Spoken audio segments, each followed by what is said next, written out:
내 남편의 내연녀는 자기 마음대로 남편과 불륜을 저지르기 위해 내 회사에서 나를 해고했습니다. 그녀는 나를 모욕하며 집에서 식모 노릇이나 하는 게 어울린다고 조롱했죠. 나는 미소를 지으며 그곳을 걸어 나왔습니다. 그녀는 내일 아침 자신이 내 발밑에서 처참히 무너져 내릴 것이라는 사실을 전혀 알지 못했으니까요. 그날 아침 제가 일하는 태경그룹 강남 지점의 사무실 분위기는 평소와 다름없었습니다. 키보드 두드리는 소리, 쉴 새 없이 울리는 전화벨, 행정팀 직원들의 작은 잡담 소리가 사무실을 채우고 있었죠. 나는 내 자리에 앉아 당장 제출해야 할 월간 재무보고서 서류들을 분류하고 있었습니다. 내 행색은 아주 초라했습니다. 물 빠진 옅은 하늘색 면셔츠에 무릎까지 오는 검은색 치마, 그리고 두꺼운 뿔테 안경을 쓰고 있었죠. 화장기 없는 맨얼굴의 머리는 대충 하나로 질끈 묶은 상태였습니다. 누가 봐도 가게를 돕기 위해 쥐꼬리만 한 월급을 받으며 뼈 빠지게 일하는 평범한 말단 격리 직원으로 보였을 겁니다. 그런데 서류처를 정리하느라 정신없는 와중에 책상 위 전화기가 울렸습니다. 안내 데스크에서 걸려온 전화로 당장 인사팀장실로 올라오라는 지시였습니다. 인사팀장의 이름은 강소라였습니다. 그녀의 이름이 들리자 나는 작게 한숨을 내쉬었습니다. 조만간 이런 호출이 있을 거라는 건 진작에 예상하고 있었으니까요. 나는 말없이 책상을 대충 정리하고 일어나 2층에 있는 강소라의 사무실로 향했습니다. 복도를 걷는 동안 나는 지난 몇 달간 일어났던 일련의 사건들을 머릿속으로 되짚어 보았습니다. 강소라는 이 회사에서 단순한 내 상사가 아니었습니다. 그녀는 내 남편 고지환과 오랫동안 은밀한 관계를 맺고 있는 여자였죠. 지환은 같은 지점의 운영팀장을 맡고 있었습니다. 두 사람은 업무 시간에 수시로 몰래 만나고 회의실에서 욕망에 가득 찬 눈빛을 주고받았으며 심지어 개인적인 미래를 위해 회사 시설을 마음대로 이용했습니다. 그들은 내가 사무실에서 멍청하고 순진해 보인다는 이유만으로 그 역겨운 짓거리를 완벽하게 숨기고 있다고 착각했습니다. 내가 그들의 모든 일거수일투족을 아주 치밀하게 관찰하고 있다는 사실은 꿈에도 모른 채 말입니다. 불투명한 유리로 된 인사팀장실 문 앞에 도착한 나는 조심스럽게 노크를 했습니다. 안에서 들어오라는 날카로운 목소리가 들렸습니다. 손잡이를 돌려 안으로 들어서자 사무실 안은 코를 찌를 듯한 독하고 비싼 향수 냄새로 가득했습니다. 강소라는 커다란 가죽 의자에 거만하게 기대어 앉아 있었습니다. 평범한 회사원이라고 하기엔 너무 과한 차림이었죠. 그녀는 가슴골이 깊게 파인 새빨간 블라우스를 입고 금목걸이를 과시하고 있었습니다. 짙은 화장에 손톱은 새빨갛게 칠해져 있었죠. 그녀는 내가 들어왔는데도 자리를 권하지 않았습니다. 마치 바닥에 들러붙은 오물을 보듯 나를 머리부터 발끝까지 경멸 어린 눈초리로 훑어보았습니다. 나는 순종적인 말단 직원의 연기에 충실하며 배 앞에 두 손을 다소곳이 모은 채 그녀의 책상 앞에 조용히 서 있었습니다. 강 팀장님, 무슨 일로 부르셨습니까? 나는 무미건조하고 정중한 목소리로 물었습니다. 강소라는 코웃음을 치더니 회사 로고가 밝힌 하얀 봉투 하나를 책상 위로 툭 던졌습니다. 봉투는 미끄러져 내 앞까지 밀려왔습니다. 나는 봉투를 건드리지 않은 채 가만히 내려다보았습니다. 그 안에 무엇이 들었는지 이미 정확히 알고 있었으니까요. 열어서 읽어봐. 강소라가 팔짱을 낀 채 아주 오만한 목소리로 명령했습니다. 나는 천천히 봉투를 집어들어 안에서 서류 한 장을 꺼냈습니다. 예상대로 그것은 일방적인 해고 통지서였습니다.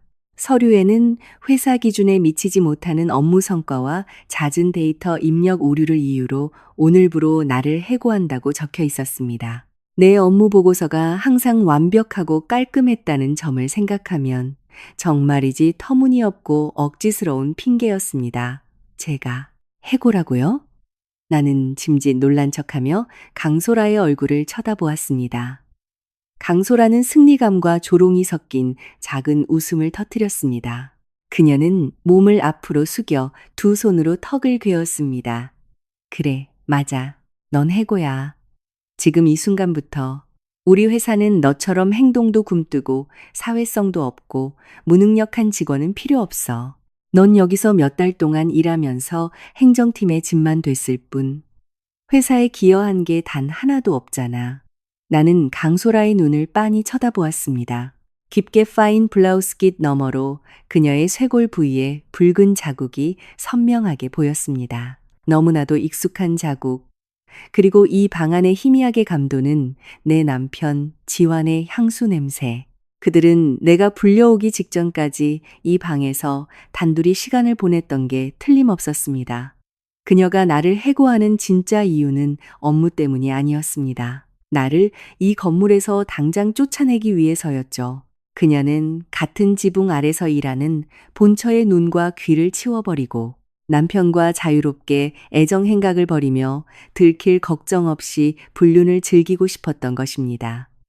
하지만 팀장님, 제 지난달 업무 평가는 꽤 좋았습니다. 지각을 하거나 문제를 일으킨 적도 없고요. 이 해고의 진짜 이유가 뭡니까? 나는 이 여자가 어디까지 오만하게 구는지 보려고 일부러 그녀의 심기를 건드렸습니다. 강소라는 책상을 쾅 내리쳤습니다. 그녀는 나를 노려보며 눈을 부라렸습니다. 네가 감히 내 결정에 토를 달아? 난 인사팀장이야. 누가 여기서 일할 자격이 있고 누가 쫓겨나야 하는지 결정하는 건 나라고. 넌 이 자리에 안 맞아. 주제 파악 좀 해. 강소라는 자리에서 일어나 책상을 돌아 내 바로 앞까지 걸어왔습니다. 그녀는 더 이상 숨기지도 않는 혐오스러운 눈빛으로 내 얼굴을 쳐다보았습니다. 애초에 너 같은 게 왜 이런 회사에서 일하려고 해? 거울 좀 봐. 옷은 촌스럽고 얼굴은 칙칙하고 스타일은 정말 구질구질하잖아. 커리어 우먼 같은 분위기라곤 눈꼽만큼도 없다고. 너 같은 여자는 그냥 집구석에 처박혀서 남편 밥이나 해주는 식모가 딱이야. 당장 집에 가서 설거지나 하고 바닥이나 닦고 남편 시중이나 잘 들어. 이런 기업 세계는 내 수준에 안 맞아. 알아들어? 그녀가 뱀처럼 쉬쉬거리며 모욕적인 말을 쏟아냈습니다. 그녀의 말은 여성의 자존심과 정신을 갈기갈기 찢어놓기 위해 작정하고 내뱉은 아주 날카로운 비수였습니다. 내가 만약 정말로 이 쥐꼬리만 한 월급에 목을 매는 말단 직원이었다면 그 자리에서 펑펑 울며 해고하지 말아달라고 무릎을 꿇고 빌거나 수치심에 가득 차 사무실을 뛰쳐나갔을 겁니다. 강소라는 오만한 미소를 지으며 내가 무너져 내리기를, 내 뺨 위로 눈물이 뚝뚝 떨어지기를 간절히 기다리고 있었습니다. 화를 내거나 소리를 지르거나 우는 대신 나는 오히려 숨을 길게 들이마셨습니다. 굳어있던 내 얼굴 근육이 서서히 풀리기 시작했습니다. 내 입가에 작은 미소가 번졌습니다. 슬픈 미소가 아니라 아주 차분하고 냉랭하며 의미심장한 미소였습니다. 등 뒤에 치명적인 패를 숨기고 있는 사람만이 지을 수 있는 그런 미소 말이죠. 내 미소를 본 강소라의 미간이 찌푸려졌습니다. 그녀는 혼란스러워하며 심기가 불편해진 기색이 역력했습니다. 왜 실실 웃는 거야? 해고당하더니 미치기라도 했어? 당장 서류에 서명해. 짐 챙겨서 당장 이 회사에서 꺼지라고. 건의가 무시당했다고 느낀 강소라가 언성을 높였습니다. 나는 변명을 위해 단 한마디도 입 밖에 내지 않고 아주 우아하고 차분한 동작으로 그녀의 책상 위에 있는 펜을 집어들었습니다. 그리고 해고 통지서에 서명을 남겼습니다. 화가 나지 않았습니다. 오히려 내 앞에 서 있는 이 상간녀에게 깊은 감사를 느꼈습니다. 그녀는 내가 지난 몇 달간 연기해야 했던 피곤한 연극에서 완벽하게 빠져나갈 수 있는 출구를 마련해 준 셈이었으니까요. 해고 통지서 감사합니다. 강 팀장님. 제가 집구석에서 식모 노릇이나 하는 게 본분이라는 그 말씀 뼛속 깊이 새겨두겠습니다.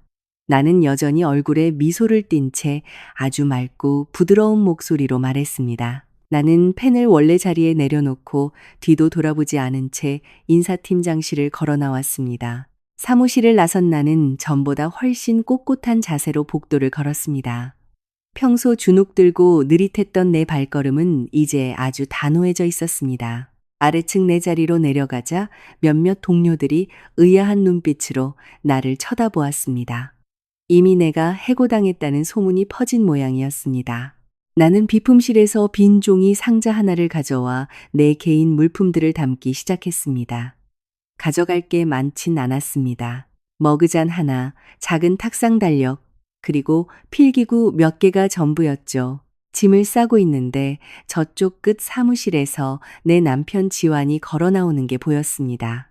그는 내가 상자에 짐을 넣는 것을 보고는 잠시 걸음을 멈췄습니다. 몇 초간 우리 눈이 마주쳤지만 그는 곧바로 고개를 획 돌리더니 다른 직원과 태연하게 대화를 나누는 척했습니다. 아내에게 무슨 일이 생겼는지 다가와 묻지도 않았죠. 비겁한 자식, 내연녀와 짜고 나를 길거리로 내몰았으면서 감히 내 눈을 마주칠 용기조차 없었던 겁니다. 그의 침묵은 내 결심을 더욱 확고하게 만들었습니다. 나는 상자를 닫고 들어 올린 뒤 회사를 빠져나왔습니다. 빌딩 밖으로 나오자 한낮의 뜨거운 열기가 느껴졌습니다. 나는 보도에 잠시 멈춰서서 건물 외벽에 웅장하게 붙어있는 태경그룹의 거대한 로고를 올려다 보았습니다. 내 입가에 다시 미소가 번졌습니다. 아까보다 훨씬 더 짙은 미소였습니다. 그 두 사람은 내가 방금 서명한 해고 통지서가 모든 것의 끝이 아니라는 사실을 몰랐습니다. 그 서류는 오히려 그들의 커리어와 오만함을 끝장낼 파멸의 종소리였습니다. 강소라와 지환은 내가 언제든 내다버릴 수 있는 쓰레기라고 생각했기에 나를 이 지점에서 쫓아낸 것이었습니다. 그들은 내 진짜 정체를 몰랐습니다. 방금 전까지 그들이 식모라 부르며 멸시했던 촌스러운 여자가 사실은 이 건물의 벽과 바닥, 책상 하나하나까지 모두 소유하고 있는 진짜 주인이라는 사실을요. 호랑이는 이제 우리에서 풀려났고 내일 아침 나는 그 두 사람이 호랑이의 날카로운 이빨을 뼈저리게 느끼게 해줄 작정이었습니다. 그날 밤 우리가 사는 작은 빌라에는 평소보다 더 무거운 정막이 감돌았습니다. 이 집은 지환에게 내 배경이 그와 다를 바 없다는 걸 믿게 하려고 일부러 서민적인 동네인 신림동에 얻은 전셋집이었습니다. 나는 주방에 서서 끓고 있는 찌개를 국자로 휘젓고 있었습니다. 구수한 된장찌개 냄새가 집안을 채웠습니다. 하지만 낮부터 입맛은 완전히 사라진 상태였습니다. 나는 기계적으로 움직이며 계란말이를 접시에 담고 식탁을 챙겼습니다. 마지막 밤을 위한 현모양처 연기였죠. 거실 시계가 밤 10시를 가리켰습니다. 밖에서 자동차 엔진 소리가 들리더니 현관문이 열리는 소리가 이어졌습니다. 지환이었습니다. 나는 가스레인지 불을 끄고 앞치마를 벗은 뒤 거실로 나갔습니다. 문을 열고 들어온 지환은 세상에서 제일 지친 듯한 얼굴을 억지로 꾸며내고 있었습니다. 그는 넥타이를 느슨하게 풀고 서류 가방을 소파에 아무렇게나 던지더니 과장된 한숨을 푹 내쉬며 소파에 털썩 주저앉았습니다. 나는 천천히 그에게 다가갔습니다. 우리 거리가 몇 걸음 남지 않았을 때 코를 찌르는 날카로운 냄새가 훅 끼쳐왔습니다. 하루 종일 땀 흘려 일한 사람의 냄새가 아니라 비싼 호텔의 에어컨 냄새, 고급 커피 향, 그리고 무엇보다도 아주 달콤하고 역겨운 여자의 향수 냄새가 섞여 있었습니다. 낮에 강소라의 사무실에서 맡았던 바로 그 냄새였습니다. 나를 쫓아낸 기념으로 밖에서 실컷 축배를 들고 온 게 뻔했습니다. 왔어, 여보? 오늘 하루는 어땠어? 나는 속에서 끓어오르는 구역질을 억누르며 최대한 부드러운 목소리로 물었습니다. 지환이 나를 올려다 보았습니다. 그의 얼굴에는 가증스러운 동정심이 가득했습니다. 그는 일부러 불쌍하다는 듯한 눈빛으로 나를 바라보며 내 손을 잡아 부드럽게 쓰다듬었습니다. 오늘 낮에 인사팀에서 있었던 일 애들한테 들었어. 여보, 나 정말 깜짝 놀랐어. 강 팀장이 해고 통지서 줬을 때 왜 나한테 바로 전화 안 했어? 내가 어떻게든 윗선의 말에서 막아줬을 텐데. 거짓말. 그의 입에서 나오는 거짓말은 일말의 죄책감도 없이 너무나 청산유수처럼 흘러나왔습니다. 짐을 싸서 상자를 들고 나가는 나를 빤히 보고도 고개를 돌렸던 주제의 말이죠. 여보 바쁠 텐데 방해하기 싫었어. 운영팀 일이 얼마나 바쁜지 아니까. 그리고 서류는 이미 사인해버렸는걸. 강 팀장님이 내 실적이 너무 형편없어서 거기 있을 자격이 없다고 하더라고. 그래서 따져봤자 소용없을 것 같았어. 나는 슬픈 척 고개를 푹 숙인 채 그의 손에서 내 손을 천천히 빼내며 대답했습니다. 지화는 마치 세상 무거운 짐을 진 사람처럼 한숨을 쉬었습니다. 그는 자기 옆자리를 툭툭 치며 앉으라고 눈짓했습니다. 내가 앉아 그는 내 어깨를 감싸 안았습니다. 여보, 당신 마음 얼마나 아플지 알아. 사실 나도 오늘 오후에 강 팀장이랑 개인적으로 얘기 좀 해봤거든? 당신한테 기회를 한 번만 더 달라고 사정했어. 근데 알잖아. 우리 회사 규정 빡빡한 거. 강 팀장도 당신 업무 기록을 보여주는데 실수한 게 한두 개가 아니더라고. 집중력도 많이 떨어진다 그러고 나는 그가 아주 치밀하게 짜 맞춘 거짓말들을 조용히 듣고만 있었습니다. 어쩜 저렇게 사실을 교묘하게 왜곡할까요? 그는 강소라의 이름을 방패 삼아 내 능력을 깎아내리는 대담함까지 보였습니다. 모든 걸 둘이서 다 계획했으면서 말이죠. 그럼 이제 난 어떻게 여보? 우리 대출 갚으려면 돈 더 모아야 하잖아. 나는 그의 본심을 떠보기 위해 물었습니다. 지환의 입가에 옅은 미소가 스쳤습니다. 엄청난 교활함이 숨어있는 미소였죠. 그는 내 눈을 똑바로 쳐다보며 낮에 그의 상간녀가 했던 말과 정확히 똑같은 말을 내뱉었습니다. 사실 말이야, 여보. 나 예전부터 생각했던 건데 어쩌면 강 팀장 말이 맞을지도 몰라. 당신은 본래 성품이 너무 여리고 가정적이잖아. 압박 심하고 사내 정치쩌는 그런 삭막한 회사 생활은 당신한테 정말 안 어울려. 퇴근하면 항상 피곤해 보이기도 했고. 솔직히 난 당신이 그냥 집에서 편하게 쉬었으면 좋겠어. 지화는 내 머리카락을 부드럽게 쓰다듬었습니다. 이제 그의 손길은 내 피부에 닿는 맹독처럼 느껴졌습니다. 당신은 그냥 집안일에 집중하는 게 딱 맞아.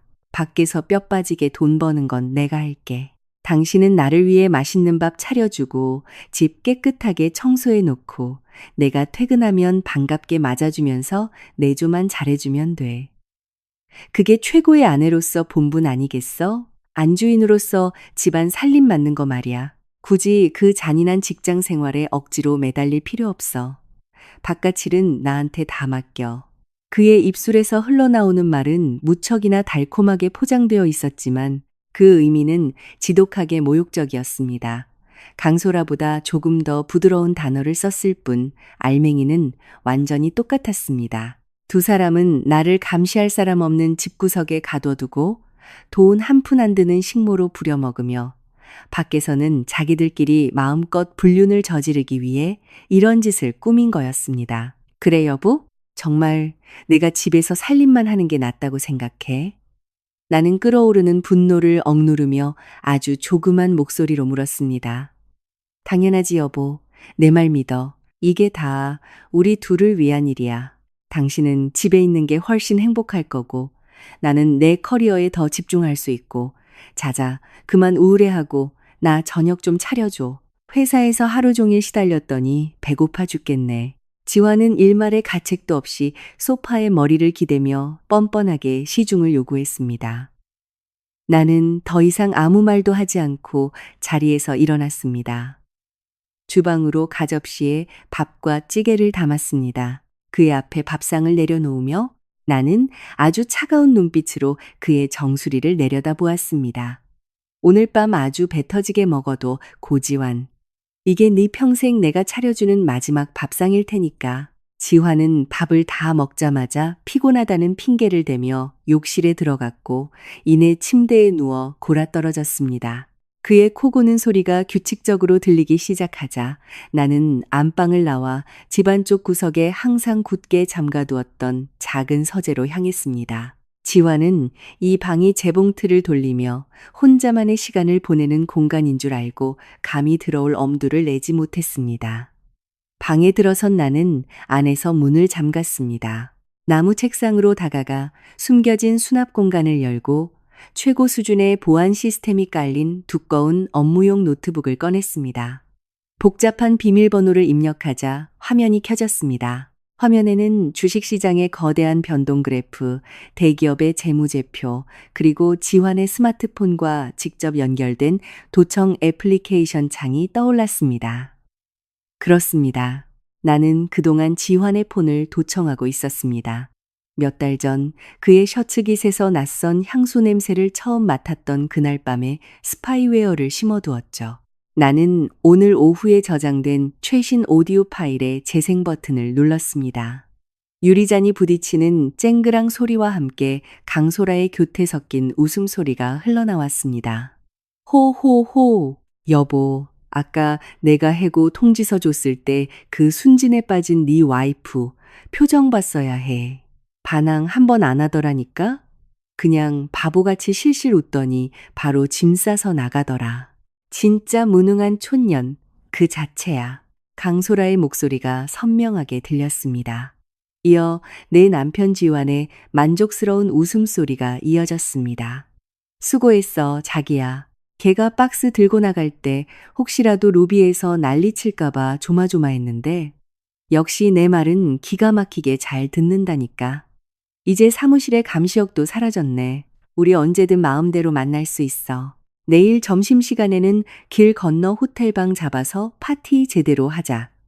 당연하지, 오빠. 그 식모 같은 년은 오빠 냄새나는 퀴퀴한 집안일이나 하라 그래. 푹신한 침대에서는 내가 확실하게 오빠 챙겨줄 테니까. 소라의 말이 끝나자 역겨운 입맞춤 소리가 이어졌습니다. 나는 손가락으로 거칠게 키보드를 내리쳐 녹음을 껐습니다.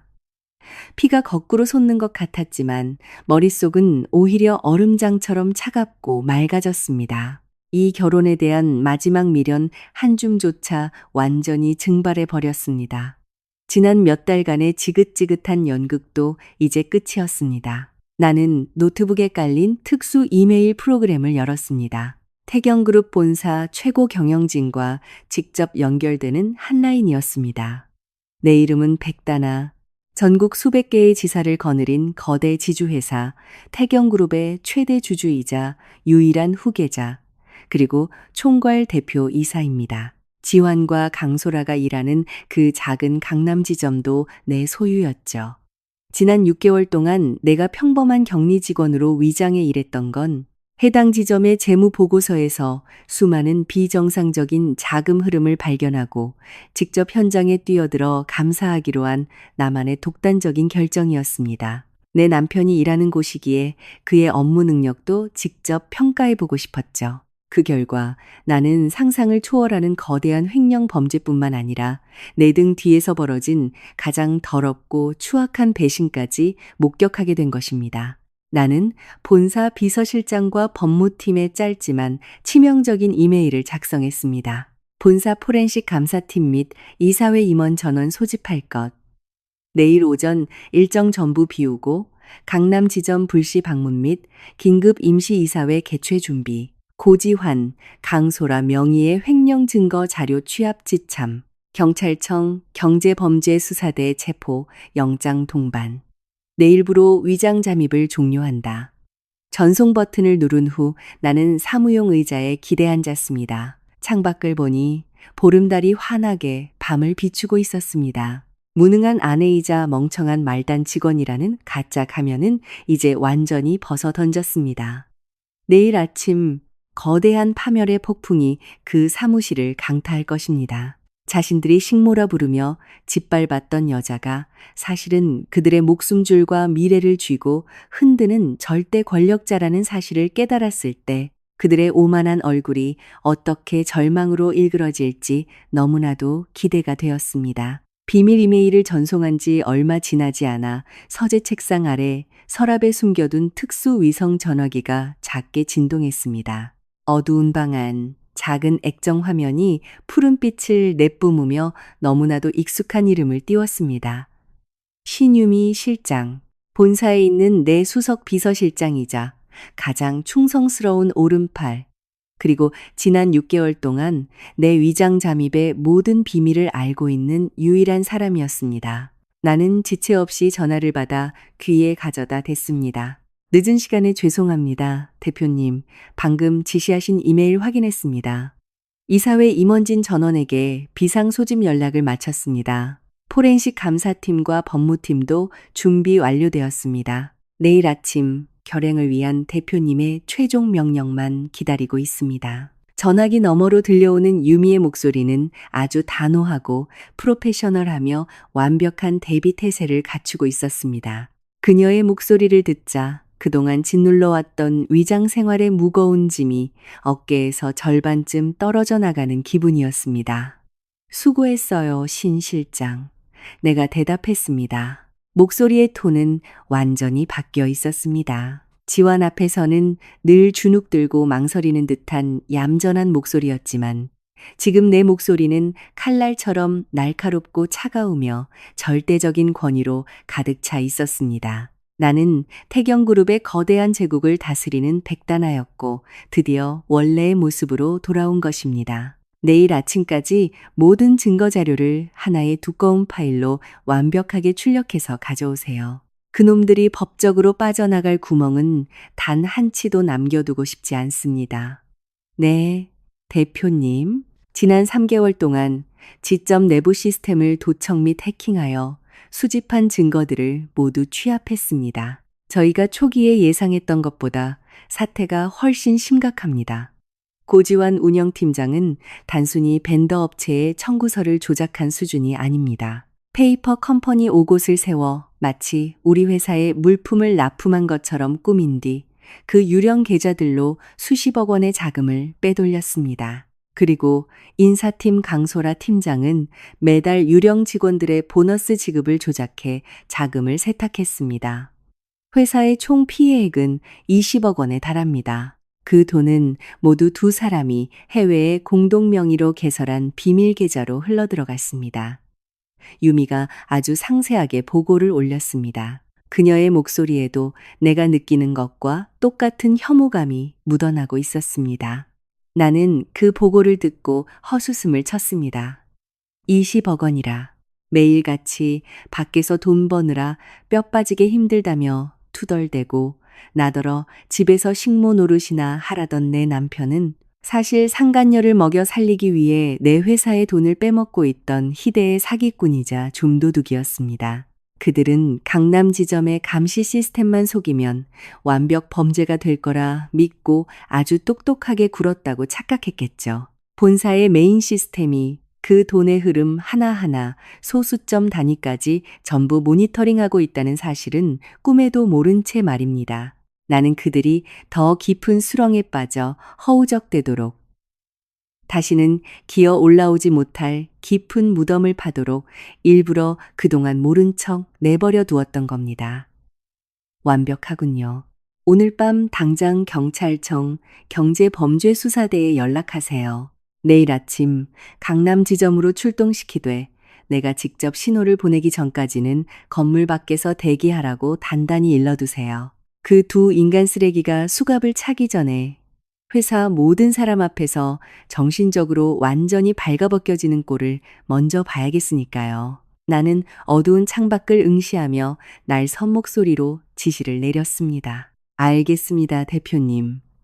내일 아침 일정과 관련해 추가 지시 사항이 있으십니까? 유미가 재빠르게 물었습니다. 내일 아침 8시 정각에 본사 명의로 강남 지점장에게 공식 이메일을 보내세요. 태경그룹 총괄 대표이사가 불시 점검 및 긴급 임시이사회를 주재하기 위해 오전 9시에 방문할 거라고 통보하세요. 그들을 혼비백산하게 만드세요. 쥐새끼들처럼 두려움에 떨며 뛰어다니게 놔두는 겁니다. 그 큰 회장님이 행차하신다는 소식을 듣고 내 남편과 그 상간녀가 어떤 표정을 지을지 아주 기대가 되네요. 나는 내일 아침 굽신거릴 그들의 얼굴을 상상하며 차갑게 미소 지었습니다. 명령 접수했습니다. 대표님. 내일 아침 대표님을 모실 호송 차량과 에스코트 팀을 즉시 준비시키겠습니다. 편안한 밤 보내십시오. 유미는 깍듯하게 인사를 한 뒤 전화를 끊었습니다. 통화가 끝난 후에도 나는 곧바로 서재를 나서지 않았습니다. 고요한 정막 속에서 천천히 흘러가는 시간을 느끼며 앉아 있었습니다. 이제 더 이상 흘릴 눈물 따위는 남아있지 않았습니다. 애초에 고지환과의 결혼은 그의 열렬한 사랑에서 비롯된 것이 아니었음을 이제야 완벽하게 깨달았습니다. 나는 그저 위선과 암투가 판치는 차가운 재벌가의 삶 속에서 그가 정직하고 성실하며 나에게 유일한 안식처가 되어줄 소박한 남자라고 착각해서 그를 선택했을 뿐입니다. 내 완벽한 착각이었죠. 그놈은 내 손을 물어뜯은 가장 위험하고 독품은 뱀이었습니다. 그날 밤 나는 한숨도 자지 않았습니다. 가끔 서재 의자에 눈을 감고 기대어 그들이 파멸할 시간을 카운트다운할 뿐이었습니다. 정확히 새벽 5시 나는 서재 밖으로 아주 조용히 걸어 나왔습니다. 집안은 여전히 칠흑같이 어두웠습니다. 안방 쪽에서는 지환의 요란한 코골이가 크게 울려 퍼지고 있었습니다. 나는 살짝 열린 방문 틈으로 침대 위에서 골아떨어진 그 남자의 실루엣을 혐오감 가득한 눈빛으로 내려다 보았습니다. 입은 반쯤 벌린 채 아주 멍청한 표정으로 꿀잠을 자고 있더군요. 훔친 돈으로 강소라와 호화로운 휴가를 즐기는 꿈이라도 꾸고 있는 걸까요? 가져갈 짐은 많지 않았습니다. 손님방 침대 밑에서 작은 토트백 하나를 꺼내 지갑과 내 진짜 스마트폰, 그리고 중요한 소지품 몇 개만 챙겨 넣었습니다. 이 집을 영원히 떠나기 전 나는 노란색 포스트잇과 펜을 꺼내 짧은 메모를 휘갈겼었습니다. 머리 좀 식히러 나갔어. 수고스럽게 날 찾을 필요 없어. 나는 그 메모를 냉장고 문에 붙였습니다. 아침에 일어나면 배고픈 상전처럼 밥부터 찾으려 냉장고부터 열어볼 테니까요. 아주 조심스럽게 삐걱거리는 소리 하나 나지 않도록 현관문을 열고 나온 뒤 문을 굳게 닫았습니다. 밖으로 나오자 새벽의 차가운 공기가 얼굴에 확 와닿았습니다. 하늘은 여전히 검푸른 빛을 띠고 있었지만 주택가 골목길은 슬슬 하루를 시작할 준비를 하고 있었습니다. 혹시라도 지환이께서 창밖으로 나를 볼까봐 2블록 정도를 빠른 걸음으로 걸어 빠져나왔습니다.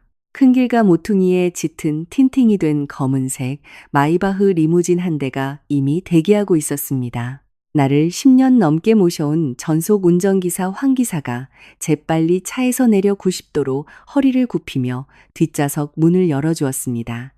좋은 아침입니다. 다나 대표님. 드디어 복귀하시는 모습을 뵈니 제 속이 다 시원합니다. 주름진 황 기사의 얼굴에 진심 어린 미소가 번졌습니다. 그는 매일 아침 혼잡한 대중교통에 시달리며 말단 직원 행세를 해야 했던 내 고충을 아는 몇 안 되는 사람 중 하나였습니다. 좋은 아침이에요, 황 기사님. 당장 여의도 본사로 갑시다. 여왕이 궁전으로 돌아갈 시간이니까요. 나는 홀가분하고 가벼운 목소리로 답했습니다. 차는 아직 텅 빈 도시의 새벽길을 매끄럽게 가로질러 달렸습니다. 30분 후 우리는 태경그룹의 심장부인 웅장한 마천루의 지하 VIP 로비에 도착했습니다. 이곳이 내 진짜 구역이었습니다. 임원 전용 엘리베이터에 오르자 내 몸의 모든 세포가 다시 살아나는 기분이 들었습니다. 나는 꼭대기 층으로 곧장 향했습니다. 그곳은 내 개인 펜트하우스 스위트룸이자 VIP 탈의실, 휴식 공간으로 쓰이는 곳이었습니다. 안으로 들어서자 유미 실장과 나의 전속 스타일링 팀이 이미 대기하고 있었습니다. 그들은 나를 보자마자 일사불란하게 움직였습니다. 구질구질한 말단, 직원의 가면은 이제 벗어 던져야 했습니다. 물 빠진 파란 셔츠와 싸구려 무릎 치마를 망설임 없이 벗어 쓰레기통에 처박았습니다. 대충 묶고 다녔던 머리카락은 깨끗하게 감겨 카리스마 넘치고 우아한 스타일의 세팅으로 완벽하게 탈바꿈했습니다. 메이크업 아티스트는 그동안 연출했던 피곤하고 칙칙한 인상을 완벽히 지워내고 절대적인 지배력을 뿜어내는 딥 레드 립스틱으로 내 얼굴의 생기를 불어넣었습니다. 그리고 드디어 내 진짜 전투복을 입을 차례였습니다. 몸에 오차 없이 딱 떨어지는 아이보리색 명품 디자이너 수트는 나의 꼿꼿한 자세를 더욱 돋보이게 했습니다. 수트 깃에는 눈부시게 빛나는 진짜 다이아몬드 브로치를 달았습니다. 뾰족한 검은색 하이힐이 내 발을 감쌌고 최신형 롤렉스 시계가 내 손목에 채워지며 내가 가진 권력의 무게를 증명했습니다. 거대한 전신 거울 앞에 서자 어제 강소라에게 식모 소리를 듣던 촌스러운 여자의 모습은 흔적도 없이 사라져 있었습니다. 거울 속에 비친 사람은 오직 태경그룹의 총괄 대표이사 백다나 뿐이었습니다. 눈빛은 날카로웠고 어떤 망설임도 찾아볼 수 없었습니다. 사냥꾼이 드디어 거대한 권력의 망토를 걸쳤고 사냥감들은 바깥 세상에서 자신들의 목을 조여오는 사신의 발걸음도 모른 채 멍청하게 기다리고 있었습니다.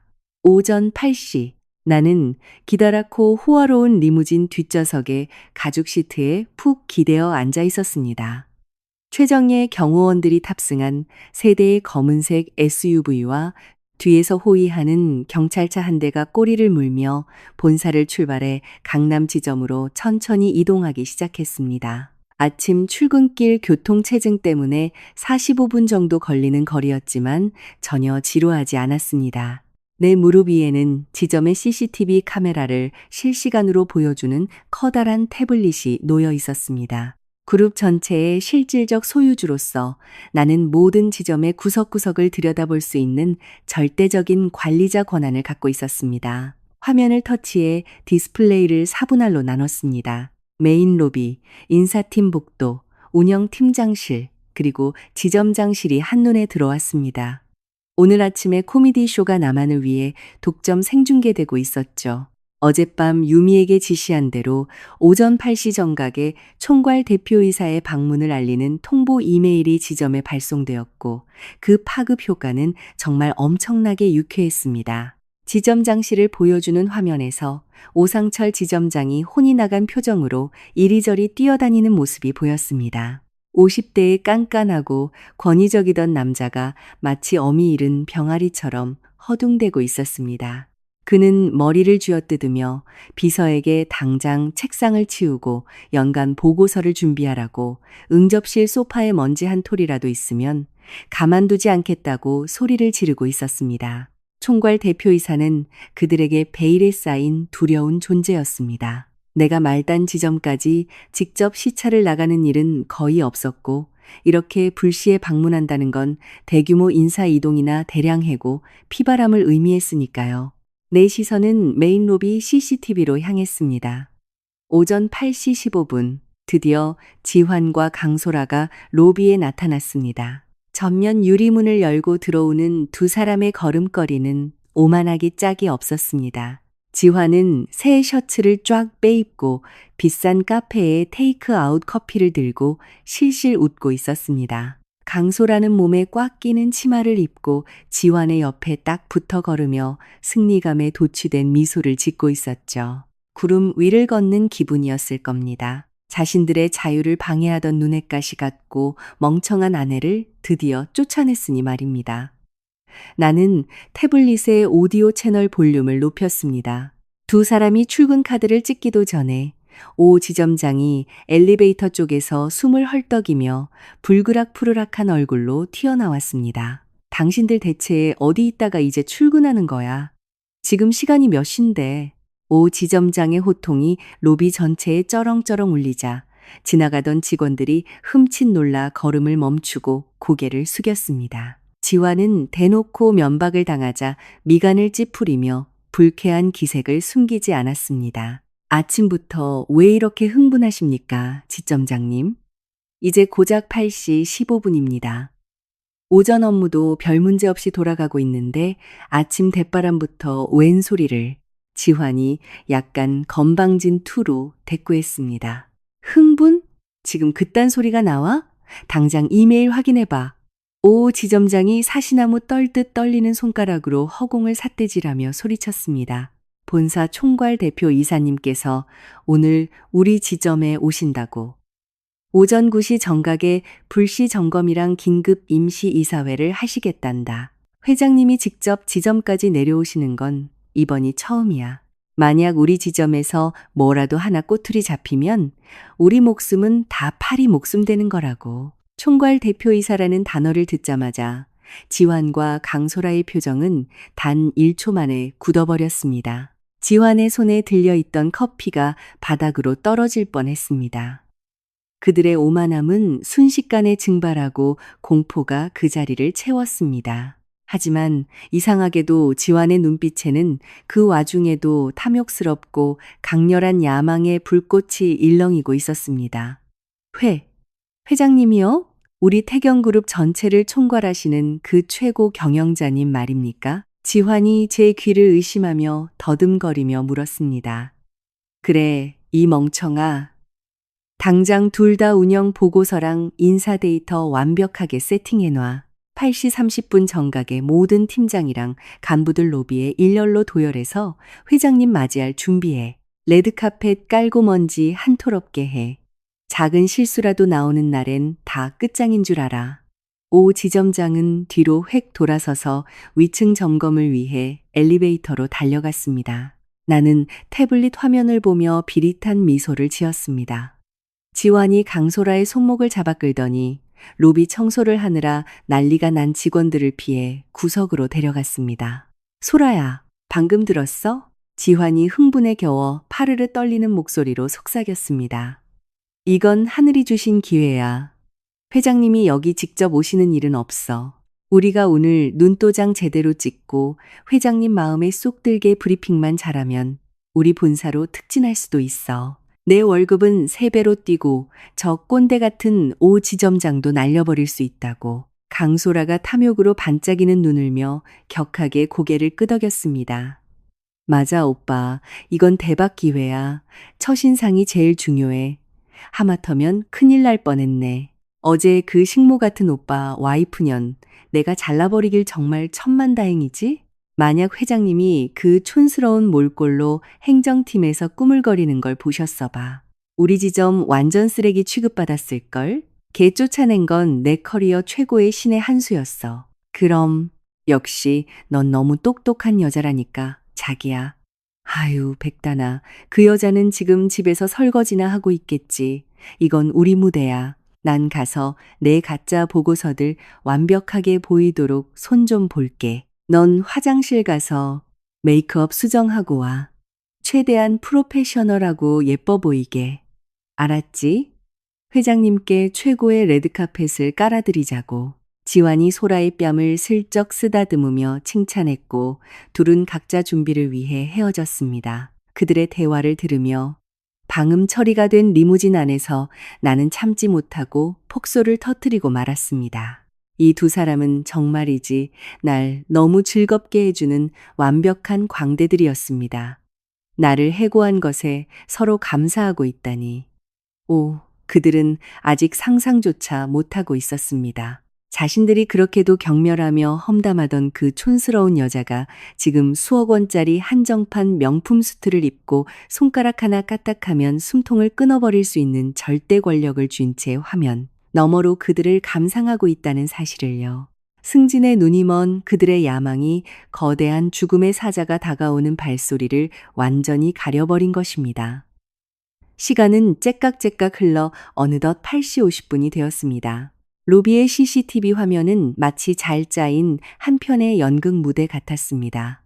정문 입구에서부터 VIP 전용 엘리베이터 앞까지 길게 뻗은 붉은 레드카펫이 깔려 있었습니다. 수백 명의 강남 지점 직원들이 가장 단정한 유니폼을 입고 로비 양옆으로 각 잡고 도열해 있었습니다. 다들 바짝 긴장한 얼굴이었고 개미 새끼 한 마리 지나가는 소리조차 들리지 않았습니다. 맨 앞줄에는 지점의 고위 경영진들이 서 있었습니다.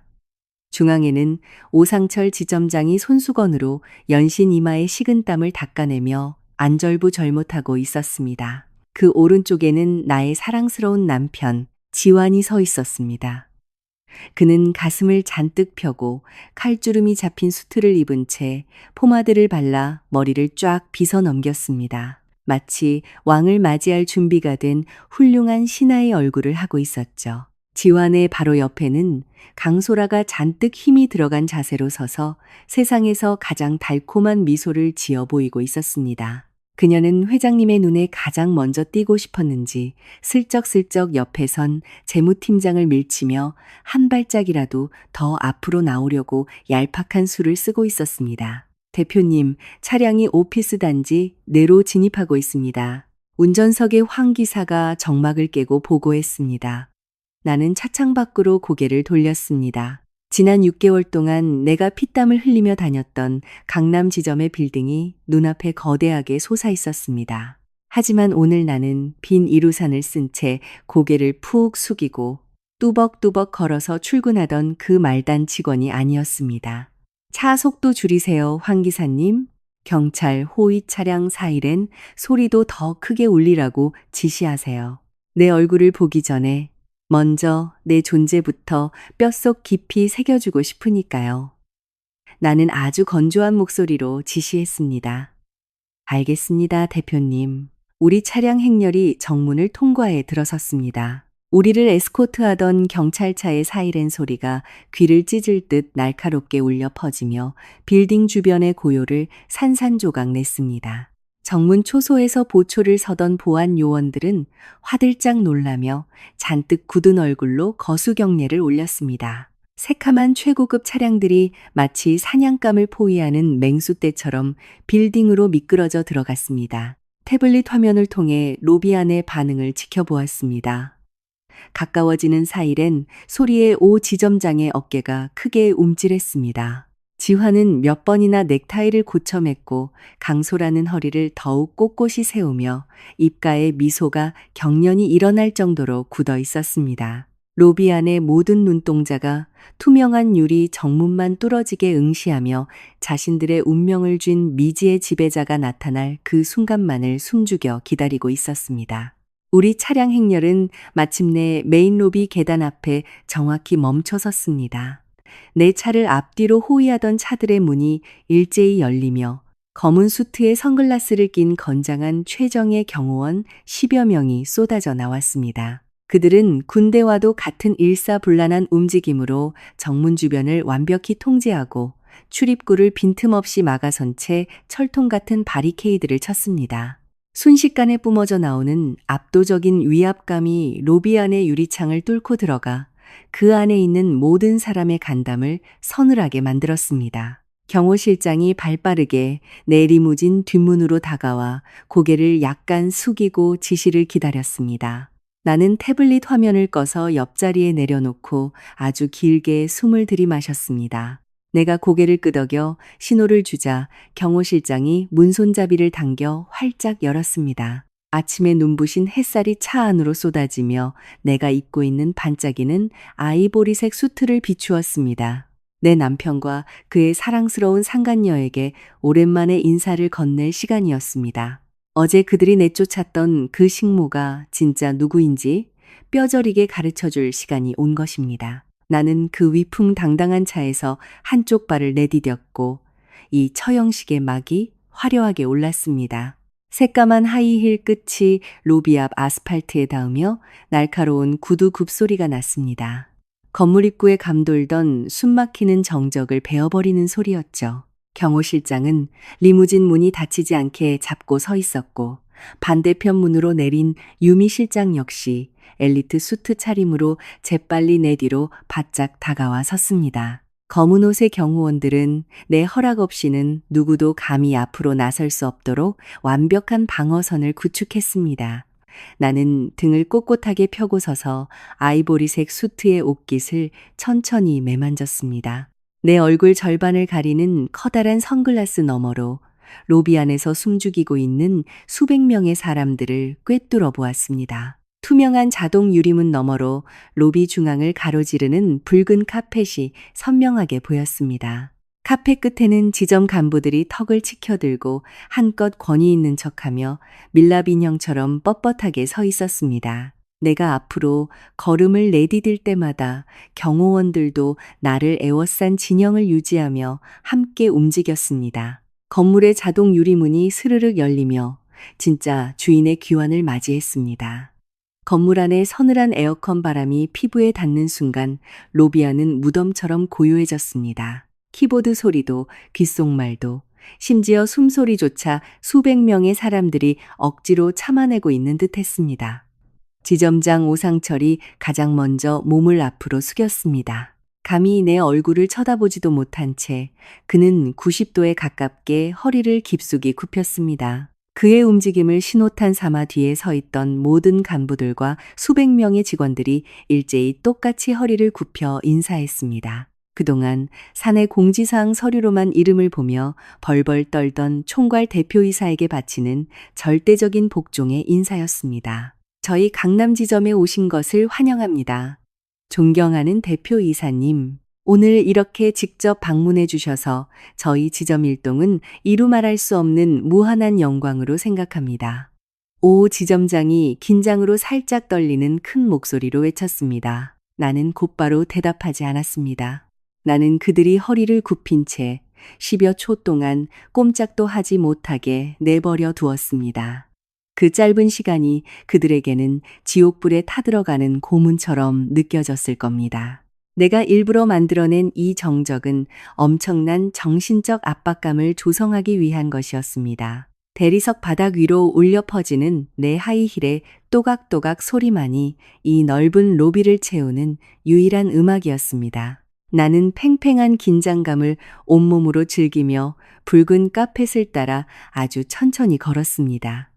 마침내 오 지점장의 코앞 1.5m 거리에 멈춰 섰습니다. 오 지점장의 오른쪽에선 내 남편 지환과 내연녀 강소라는 여전히 땅만 쳐다보며 고개를 푹 숙이고 있었습니다. 아청꾼의 최고의 미소를 장착할 준비를 하느라 지환의 등이 거친 숨결에 따라 미세하게 오르내리는 것이 보였습니다. 고개를 드세요. 차갑고 무미건조하지만 묵직한 권위가 실린 내 목소리가 떨어졌습니다. 내 목소리를 들은 순간 지환의 몸이 크게 움찔하는 것이 보였습니다. 내 목소리에 익숙함을 느꼈겠지만 그의 뇌는 감히 그럴 리 없다고 현실을 부정하고 있었겠죠. 오 지점장이 가장 먼저 허리를 폈고 지환과 소라 그리고 모든 직원이 그 뒤를 따랐습니다. 그들이 고개를 들었을 때 내 오른손은 천천히 움직여 얼굴을 가리고 있던 선글라스를 벗어냈습니다. 등 뒤에서 대기하던 유미 실장에게 선글라스를 건네주었습니다. 이제 환한 로비 조명 아래 내 맨얼굴이 완벽하게 드러났습니다. 가장 먼저 반응을 보인 건 오 지점장이었습니다. 그의 미간에 깊은 주름이 팼습니다. 얼굴엔 엄청난 혼란이 가득했습니다. 저토록 두려워 마지 않던 총괄 대표이사의 얼굴이 자기 지점에서 쥐꼬리만 한 월급을 받고 일하던 말단 격리 직원과 어쩌면 저렇게 똑같이 생겼는지 뇌회로가 정지한 듯 했습니다. 하지만 내가 입고 있는 수천만 원짜리 디자이너 수트, 목에 걸린 화려한 다이아몬드, 그리고 숨이 막힐 듯 뿜어져 나오는 압도적인 분위기 앞에 오 지점장은 그저 마른 침만 꿀꺽 삼킬 뿐 감히 내 정체에 대해 한마디도 묻지 못했습니다. 하지만 내가 정말로 기다렸던 반응은 오 지점장 옆에 서 있는 두 광대의 얼굴이었습니다. 어젯밤 나보고 집구석에 처박혀 식모 노릇이나 하라던 내 남편 지환은 당장이라도 눈알이 튀어나올 것처럼 두 눈을 부릅떴습니다. 턱이 쩍 벌어졌고 소리 없이 입만 벌리고 있었습니다. 방금 전까지만 해도 자신만만하고 오만했던 그의 얼굴은 순식간에 하얀 A사 용지처럼 창백해졌습니다. 머리에서 피가 싹 빠져나간 것 같았죠. 그는 내 얼굴을 보고 내 뒤에 어마어마한 경호원 무리를 보고 다시 내 얼굴을 쳐다보며 마치 누군가 강제로 그의 이성을 두 계골에서 끄집어내기라도 한 것처럼 초점 없는 눈빛으로 부들부들 떨었습니다. 지환이 개미가 기어가는 듯한 쉰 목소리로 중얼거렸습니다. 그의 몸이 사시나무처럼 떨리기 시작했고 무릎이 꺾일 듯 비틀거렸습니다. 그가 무의식적으로 내 쪽으로 1인치쯤 다가오려 하자 내 양옆에 경호원 2명이 짐승을 노려보듯 날카롭게 쏘아보았고 지화는 그 자리에 얼어붙었습니다. 그의 뇌는 지금 심각한 에러를 일으키고 있었습니다. 주방에서 설거지나 하기에 딱 맞다고 생각했던 그 순진한 아내가 도대체 어떻게 회사 전체의 명운을 쥔 절대적인 신이 되어 자기 눈앞에 서 있는지 도저히 이해할 수 없었을 테니까요. 지환의 옆에선 강소라의 반응은 훨씬 더 극적이고 만족스러웠습니다. 어제 내 얼굴에 해고 통지서를 집어던지며 콧대를 세우던 그 상간녀는 지금 막 저승사자라도 본 사람처럼 기겁하고 있었습니다. 동공이 극도로 확장됐고 천식 환자처럼 숨을 헐떡였습니다. 그 두꺼운 화장으로도 그녀의 피부를 뒤덮은 잿빛 죽음의 색은 가려지지 않았습니다. 말도 안 돼. 이거 말도 안 돼. 강소라가 주체할 수 없이 파르르 떨리는 입술로 중얼거렸습니다. 내 얼음장같이 차가운 시선이 그녀의 눈동자와 정면으로 마주치는 순간 강소라의 마지막 방어선이 무너져 내렸습니다. 무릎에 힘이 풀려버린 그녀는 비틀거리며 뒤로 넘어질 뻔했습니다. 역시나 충격에 빠져있던 지환이 반사적으로 그녀의 팔을 붙잡아 주지 않았다면 대리석 바닥에 볼사납게 나동그라졌을 겁니다. 소라는 엄청난 공포에 질려 지환의 수트 소매를 새빨간 손톱이 하얗게 질릴 정도로 꽉 움켜쥐었습니다. 다리에 힘이 풀려 쓰러지려는 몸을 억지로 지탱하고 있는 이 오만했던 여자는 이제 너무나도 처량하고 우스운 꼴이 되었습니다. 나는 입가에 아주 비릿하고 치명적인 미소를 띠고 그들 2사람 쪽으로 얼굴을 살짝 기울였습니다. 좋은 아침입니다. 고지환 팀장님. 좋은 아침입니다. 강소라 팀장님. 2분 다 아주 많이 놀라신 것 같네요. 오늘 아침 회장님이 오신 게 별로 반갑지 않으신가 봅니다. 아주 차분한 목소리였지만 내 입에서 나온 단어 하나하나는 그들의 목을 서서히 조이는 날카로운 비수와 같았습니다. 내가 그 2사람에게 직접 인사를 건네자 오 지점장은 획 고개를 돌려 지환과 소라를 경하게 찬 눈으로 바라보았습니다. 오 지점장도 눈치가 뻔한 사람이니 이 상황이 무언가 심각하게 잘못 돌아가고 있다는 걸 깨달았을 테고 자신의 목숨줄 역시 간당간당하다는 걸 직감했을 겁니다. 저기 대표 이사님 혹시 저희 운영팀장과 인사팀장을 아십니까? 오 지점장이 이마에서 폭포수처럼 쏟아지는 식은땀을 닦으며 사시나무 떨듯 물었습니다. 나는 오 지점장 쪽으로 시선을 돌렸습니다. 오, 당연히 잘 알죠. 아주 잘하는 사이입니다. 오 지점장님. 특히 이 강소라 팀장님은 바로 어제 오후에 제게 큰 은혜를 베푸셨거든요. 제게 해고 통지서를 친히 하사하시면서 제가 무능력하고 멍청하니 집구석에 가서 남편 밥이나 해주는 식모 노릇이나 하는 게 딱 맞다는 아주 뼈가 되고 살이 되는 조언을 해주셨답니다. 내 말이 쥐 죽은 듯 고요한 로비 전체에 쩌렁쩌렁 울려 퍼졌습니다. 그 말을 들은 수백 명의 직원들이 기겁하며 헛숨을 들이켰습니다. 수백 쌍의 눈동자가 믿을 수 없다는 듯 강소라와 지환에게 꽂혔습니다. 일개 인사팀장이 이 거대한 그룹의 총괄 대표이사를 해고하고 모욕을 주었다? 이건 단순한 업무 과실이 아니라 단체로 목을 매다는 집단 자살 행위나 다름없었습니다. 오 지점장은 심장마비라도 걸릴 것 같은 표정이었습니다. 그는 당장이라도 소라의 목을 졸라죽일 기세로 눈을 부라렸습니다. 강소라! 내년이 대체 무슨 미친 짓을 한 거야?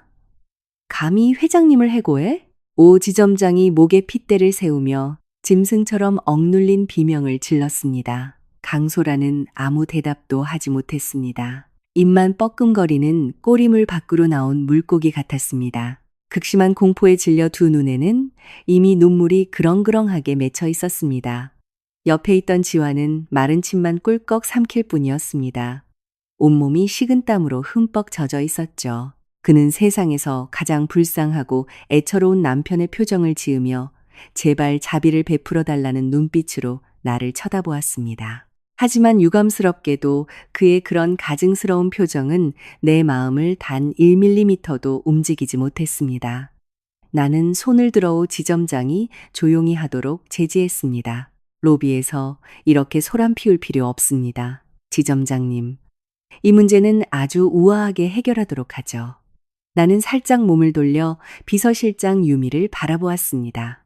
신 실장, 본사 이사진과 지점 간부 전원, 꼭대기층 대회의실로 즉시 집합시키세요. 그리고 이 두 사람, 나는 뒤도 돌아보지 않은 채 손가락으로 지환과 소라를 가리켰습니다. 정확히 5분 안에 그 방에 데려다 놓으세요. 1분 1초의 지각도 용납하지 않겠습니다. 제 발로 걷길 거부한다면 경호원들 시켜서 바닥에 질질 끌고라도 오세요. 명심하겠습니다, 대표님. 유미가 군인처럼 신속하게 대답했습니다. 그 비겁한 입들을 뻥끗할 기회조차 주지 않은 채 나는 인파를 가르고 당당하게 걸어 VIP 전용 엘리베이터에 올랐습니다. 이 로비에서 보여준 그들의 멘탈 붕괴는 아주 가벼운 에피타이저에 불과했습니다. 진짜 잔혹한 처형식은 회의실에서 본격적으로 시작될 참이었습니다. 꼭대기층에 위치한 대회의실은 최고급 마호가니 나무로 짜인 거대한 타원형 테이블이 방 한가운데를 차지하고 있는 매우 호화로운 공간이었습니다. 통유리 창 너머로는 강남 시내의 화려한 전경이 한눈에 내려다 보였습니다. 하지만 그 사치스러운 인테리어도 방 안을 짓누르는 짙은 긴장감을 덮을 수는 없었습니다. 본사에서 내려온 10명의 고위 이사진들이 테이블 왼쪽으로 일렬로 착석해 있었고 오른쪽에는 강남 지점의 간부들이 잔뜩 얼어붙은 채 고개를 푹 숙이고 앉아 있었습니다. 그리고 테이블 맨 끝 가장 거대하고 위압적인 검은색 가죽 상석에 내가 다리를 꼰 채 꼿꼿한 자세로 정면을 응시하며 앉아 있었습니다. 나와 정반대 편 테이블 끝에는 오늘 이 재판의 핵심 피고인 2명, 지환과 강소라가 서 있었습니다. 그들에겐 의자가 허락되지 않았습니다. 그들의 등 뒤에는 검은 수트의 경호원들이 바짝 붙어 서서 멍청한 짓을 하지 못하게 감시하고 있었습니다. 지환의 얼굴은 완전히 일그러져 있었습니다. 극심한 스트레스에 자기 머리를 하도 쥐어뜯은 탓에 포마드를 발라 넘긴 머리는 산발이 되어 있었죠. 강소라는 회의실 테이블에 간신히 몸을 기대어 서 있었습니다. 로비에서 쓰러질 뻔했던 탓에 여전히 다리에 힘이 들어가지 않는 모양이었습니다. 회의실 안은 죽은 듯이 고요했습니다. 내 오른편에 선 유미 실장이 서류를 넘기는 바스락거리는 소리만 유일하게 들려왔습니다. 자, 그럼 이 긴급 임시 이사회를 시작해 볼까요? 내 목소리가 침묵을 깨고 회의실 벽을 차갑게 때렸습니다. 나는 강소라를 정면으로 응시했습니다. 어제까지만 해도 인사팀장 의자에 뻗대고 앉아 오만함을 떨던 여자가 지금은 태풍 앞의 낙엽처럼 파르르 떨고 있었습니다. 강소라, 팀장님. 나는 그녀의 이름을 한 글자 한 글자 아주 또박또박 힘을 주어 불렀습니다. 어제 당신 사무실에서 당신은 내게 업무 능력이 빵점이라고 하셨죠. 이런 대기업 환경은 내 촌스러운 수준에 맞지 않는다고도 하셨고요. 자, 그래서 오늘 당신에게 월급을 주는 모기업의 총괄 대표이사 자격으로 내가 직접 이 자리에 섰습니다. 여기 계신 모든 이사진 앞에서 내 업무 능력 중 도대체 어떤 부분이 그렇게 마음에 들지 않으셨는지 속 시원하게 설명해 보시죠. 강소라가 헉 하고 숨을 들이켰습니다. 식은땀으로 범벅이 된 얼굴을 들며 그녀는 미친 듯이 고개를 내저었습니다. 대표님? 아니, 회장님. 제가 정말 눈이 멀었었습니다. 제가 사람을 몰라 뵙고 제발 용서해 주십시오. 저는 그저 지시받은 대로, 아니, 제가 미쳤었나 봅니다. 그 해고 통지서는 제발 없던 일로 해 주십시오. 대표님 발밑에 엎드려서라도 싹싹 빌겠습니다. 강소라는 울음이 터지기 직전에 덜덜 떨리는 목소리로 애원했습니다. 그 콧대 높던 자존심은 이미 가루가 되어 사라진 지 오래였습니다. 미쳤다? 나는 소리 없이 비웃음을 흘렸습니다. 내 눈에는 전혀 웃음기가 없었습니다. 일개 직원이 그룹 오너한테 당장 짐 싸서 집에 가서 남편 시중이나 들고 식모 노릇이나 하라고 명령을 하다니 참으로 대단한 배짱이군요. 그런데 업무 시간에 당신 사무실에서 운영팀장과 뒹굴며 불륜을 저질렀을 때도 그렇게 미쳐 있는 상태였습니까? 내 말이 떨어지자마자 회의실에 앉아있던 이사진 전원이 경악하며 입을 떡 벌렸습니다. 지점장 자리에 앉아있던 오상철은 자신의 지휘 아래 이런 역겨운 스캔들이 벌어졌다는 사실에 수치심을 느끼며 두 손으로 얼굴을 감싸쥐었습니다. 강소라의 얼굴은 백지장처럼 하얗게 질렸습니다. 단 한마디의 변명조차 뱉지 못하고 굳어버렸죠. 그때 갑자기 지환이 앞으로 한 발짝 튀어나왔습니다. 이 찌질하고 비겁한 남자는 어떻게든 과거 부부였다는 일말의 정에 호소해 제 목숨을 건져보려는 얄팍한 수작을 부리고 있었습니다. 그는 세상에서 가장 상처받고 억울한 남편의 표정을 지으며 애절한 눈빛으로 나를 바라보았습니다. 여보, 다나야, 내 아내. 지환이 갈라진 목소리로 나를 불렀습니다. 마치 내 마음을 어떻게든 돌려보려는 수작이었죠. 제발 내 말 좀 끝까지 들어줘. 이거 다 뭔가 단단히 오해한 거야. 내가 당신 얼마나 사랑하는지 알잖아? 나 당신 남편이잖아. 회사에서 무슨 일이 있었든 간에 제발 우리 부부 문제를 여기까지 끌고 오진 말자. 제발 부탁이야, 여보. 우리 둘이서 따로 조용히 얘기하자. 내가 전부 다 설명할 수 있어. 나는 마호가니 테이블을 손바닥으로 쾅 내리쳤습니다. 총소리처럼 거대한 굉음에 지환과 소라는 소스라치게 놀라 펄쩍 뛰었습니다. 내 눈은 남편의 목을 단숨에 베어버릴 망나니의 칼처럼 날카롭게 번뜩였습니다. 그 혓바닥에 발린 거짓말 당장 집어치우지 못해 고지환, 내가 분노와 압도적인 권위가 담긴 목소리로 포효했습니다. 이 방 안에 아내 따위는 없어. 이 방 안에 부부 문제 따위도 없어. 이 방 안에 있는 건 오직 회사를 갉아먹은 두 마리 기생충 새끼들을 처단하려는 총괄 대표 이사뿐이야. 지환은 입을 꾹 다물었습니다. 항상 순종적이고 나약하다고만 생각했던 아내의 입에서 이런 불벼락 같은 분노가 터져나오자 그는 바짝 쫄아버렸습니다. 나는 유미 실장에게 턱짓으로 신호를 보냈습니다. 그녀는 즉시 두꺼운 붉은색 파일 2개를 집어들어 테이블 위로 미끄러지듯 던졌습니다. 파일은 정확히 지환과 소라의 바로 앞에 멈춰 섰습니다. 내 목소리는 다시 얼음장처럼 차가워졌습니다. 지환이 덜덜 떨리는 손으로 파일을 열었습니다. 그 안에 서류를 한 장 한 장 넘기는 순간 지환의 눈동자가 터질 듯이 커지고 심장이 멎는 듯 했습니다. 그 안에는 계좌 이체 내역, 가짜 납품 영수증, 위조된 결제 서류, 그리고 그가 세운 5개의 유령 회사와의 통화 내역 녹취록까지 완벽하게 증명된 모든 자료가 들어 있었습니다. 단 하나의 변명도 통하지 않을 완벽하고 소름 돋는 증거들이었죠. 강소라 역시 자신의 파일을 열어보고는 그 자리에 주저앉아 히스테릭하게 울부짖기 시작했습니다. 유령 직원들을 만들어내 빼돌린 보너스 자금이 고스란히 두 사람 명의의 해외 비밀 계좌로 흘러들어간 증거가 낱낱이 찍혀 있었으니까요. 너희 둘 고작 지점장 눈이나 속였다고 본사 전체를 농락할 수 있을 줄 알았나 보지? 나는 의자 등받이에 여유롭게 기대며 말했습니다. 지난 3년 동안 너희 둘이 합작해서 빼돌린 회사 돈이 무려 20억 원이야. 그 돈으로 외제차 굴리고 명품백 사재기하고 5성급 호텔에서 미래 즐기고 해외여행 갈 궁리나 했겠지. 내 회사에서 도둑질한 돈으로 말이야. 내가 뼈 빠지게 일해서 일군 피 같은 돈으로. 다나야. 내가 훔친 돈 다 토해낼게. 제발 경찰에만 넘기지 말아줘. 나 당신 남편이잖아. 내가 감옥에 가면 당신 이름에도 똥칠하는 거잖아. 지환은 애처로운 얼굴 위로 눈물을 줄줄 흘리며 애걸복걸했습니다. 착각하지 마, 고지환. 쓰레기통에 쓰레기를 버렸다고 해서 내 이름에 똥칠이 되진 않아.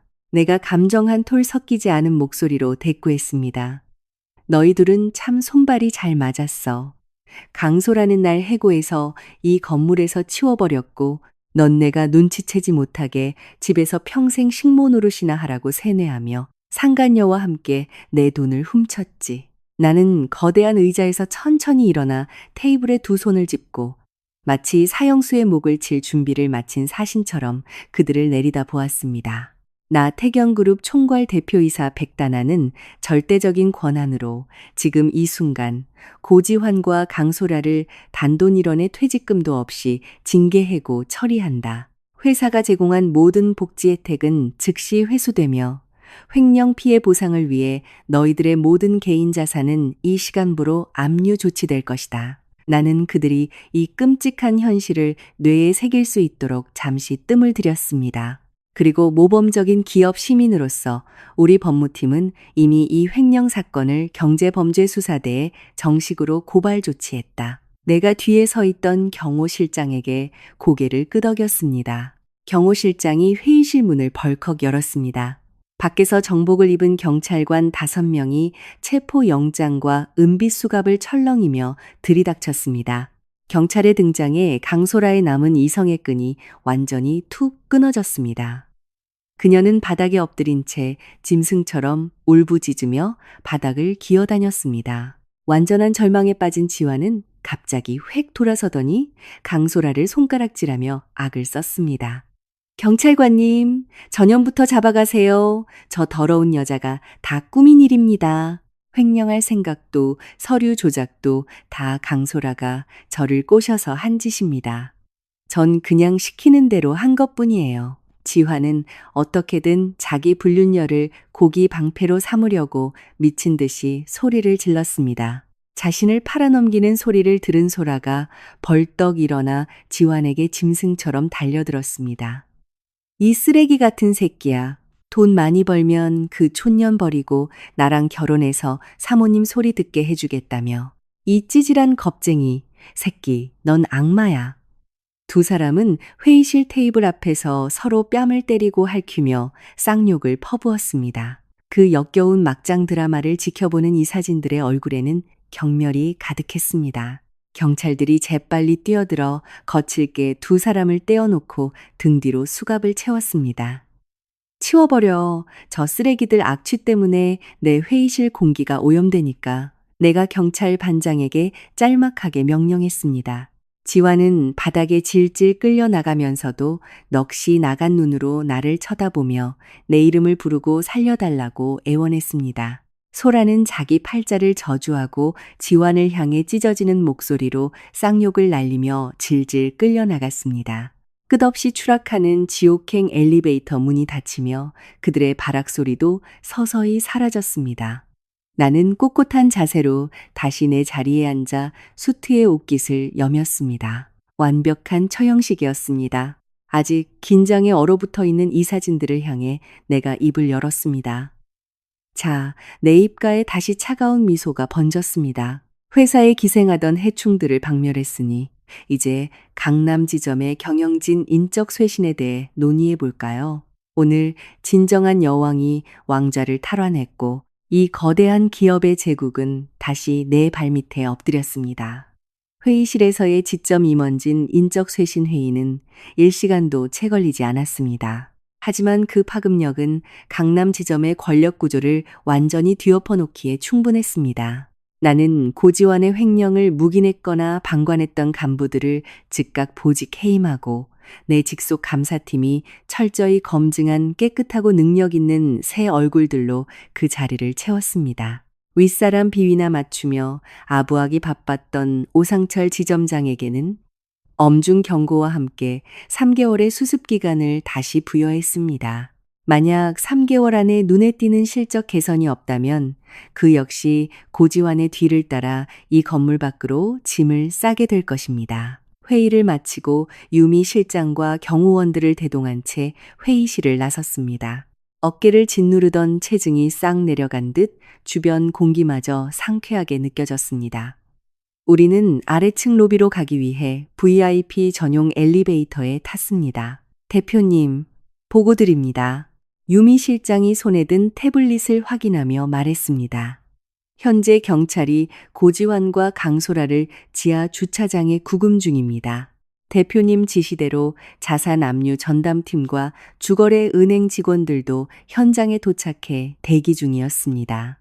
두 사람 명의로 된 고급 외제차와 동산 자산들에 대한 강제 집행이 지금 이 순간 실시간으로 이루어지고 있습니다.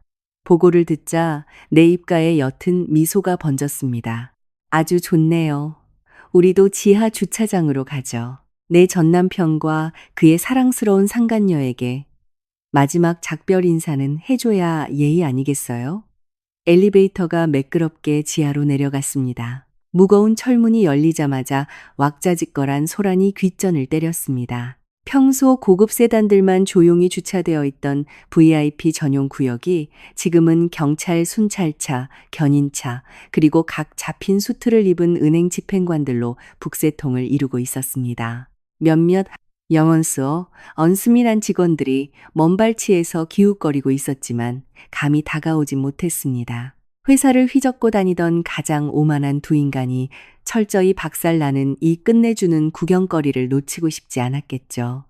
나는 소란의 중심부로 천천히 걸어갔습니다. 거대한 콘크리트 기둥 옆 먼지투성이 시멘트 바닥에 지환과 소라가 꿇어앉아 있었습니다.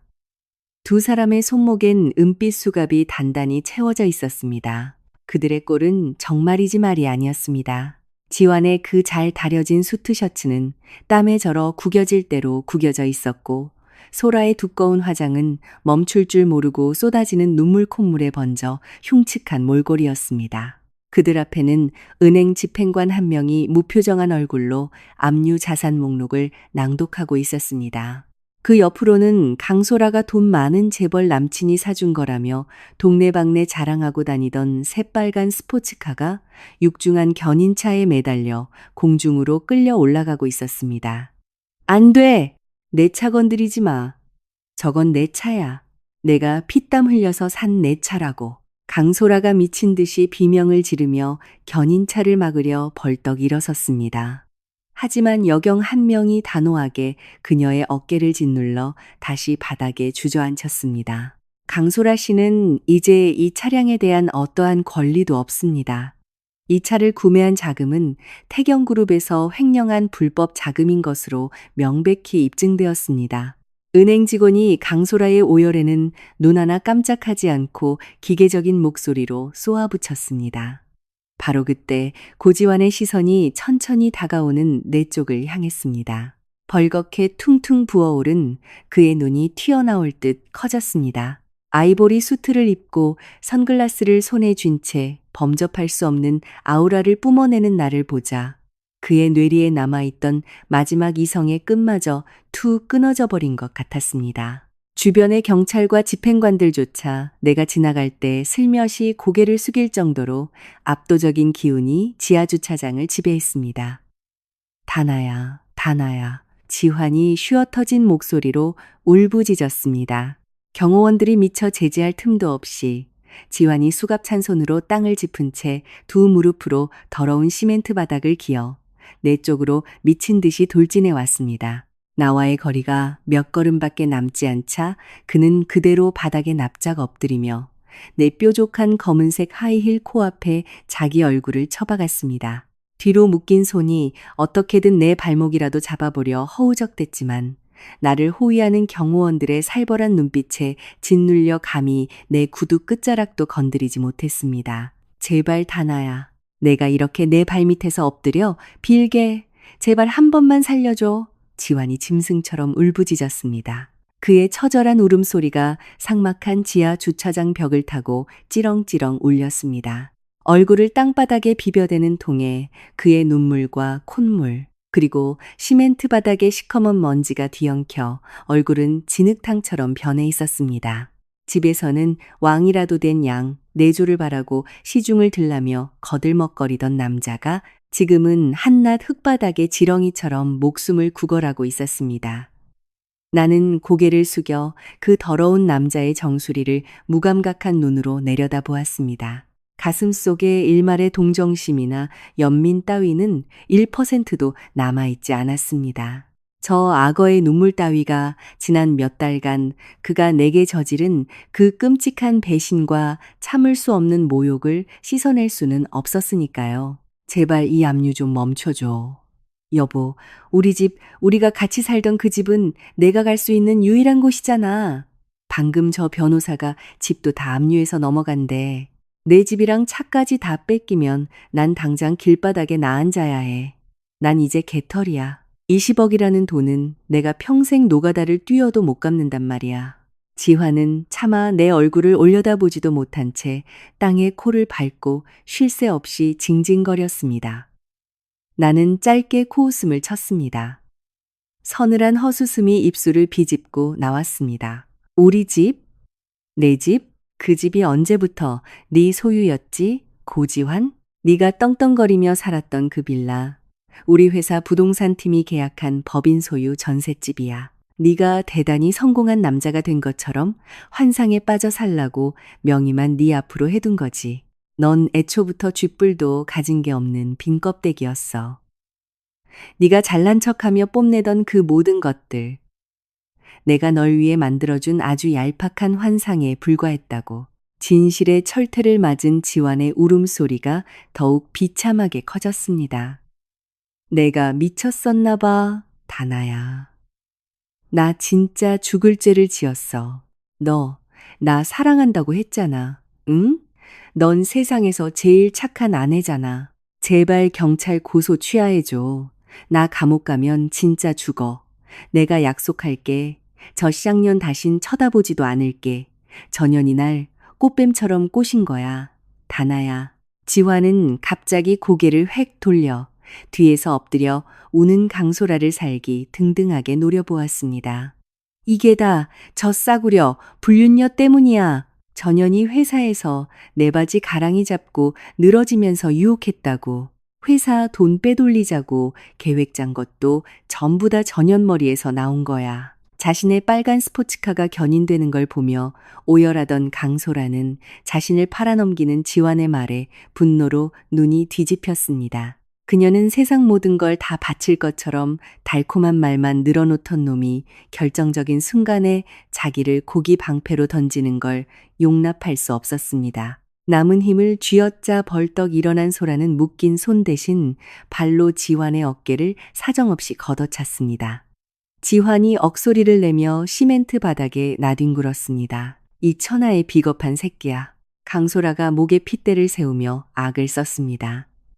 매일 먼저 쫓아다니면서 치근덕댄 게 누군데. 내 마누라 촌스럽고 멍청해서 정 떨어진다고 이혼하고 나랑 살면 평생 왕비처럼 모시겠다고 징징댄 게 누군데. 근데 까고 보니 마누라 치맛자락 뒤에 숨어서 돈이나 훔쳐내는 찌질이 거지 새끼였잖아. 내 인생 망친 건 바로 너야, 고지환. 닥쳐, 이 더러운 상간녀 주제에 지환도 지지 않고 짐승처럼 소리치며 일어나 소라를 들이받으려 했습니다. 경찰관 2명이 재빨리 달려들어 지환의 몸을 낚아채듯 결박하고 두꺼운 콘크리트 기둥에 거칠게 쳐박았습니다. 정말이지 구역질 나면서도 내 속을 뻥 뚫어주는 가장 짜릿한 코미디 쇼였습니다.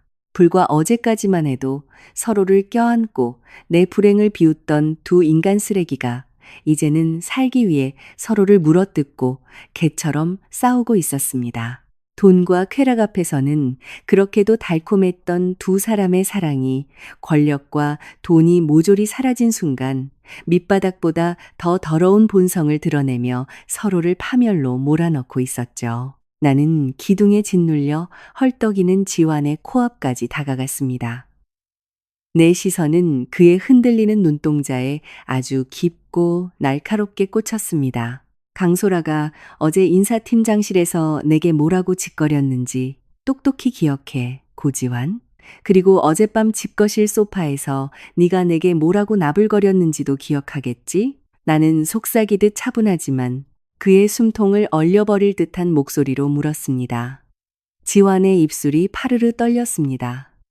아무 말도 하지 못했습니다. 자기가 내뱉은 그 잔인하고 멍청한 말들이 부메랑이 되어 제 목을 어떻게 칠지 너무나 잘 알고 있었으니까요.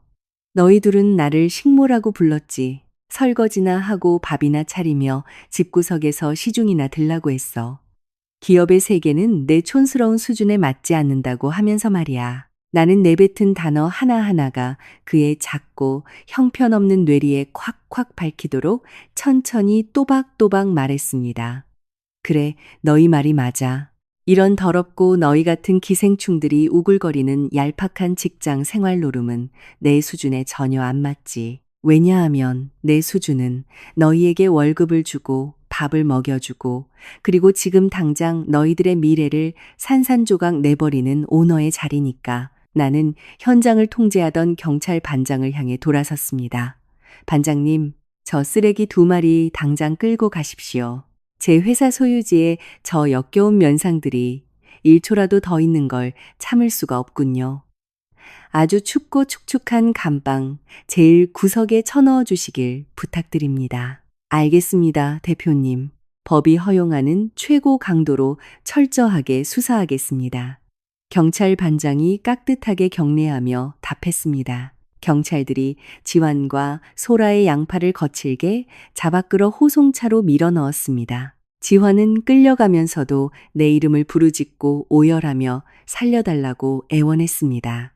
소라는 그저 영혼이 빠져나간 사람처럼 허공만 응시한 채 서럽게 오열했습니다.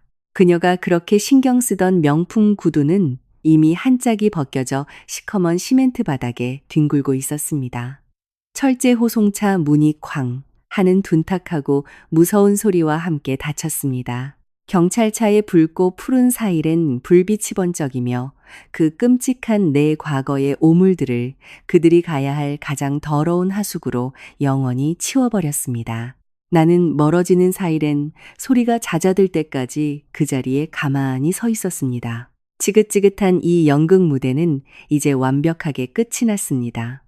숨죽여오는 바보 같은 아내도 없고 자기 사무실에서 모욕당하는 무능한 행정팀 직원도 더 이상 없습니다. 지금 이 순간 내 과거의 껍질은 완벽하게 부서졌고 나는 훨씬 더 찬란하고 압도적인 새 역사의 첫 장을 넘길 준비를 마쳤습니다. 내 주변을 맴돌던 기생충 같은 배신자들을 청소하고 나니 시간은 믿을 수 없을 만큼 빠르게 그리고 평화롭게 흘러갔습니다. 고지환과의 이혼 소송을 마무리하는 데는 고작 2주밖에 걸리지 않았습니다.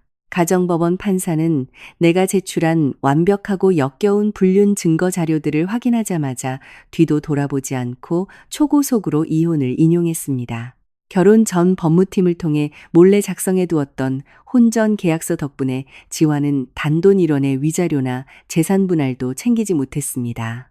당시 내가 그저 평범한 격리 직원이라고 철석같이 믿었던 지환은 서류의 내용을 제대로 읽어보지도 않고 콧방귀를 뀌며 서명했던 터였습니다. 그는 나와 처음 만났을 때처럼 빈털터리 그 상태 그대로 길거리에 나앉았습니다.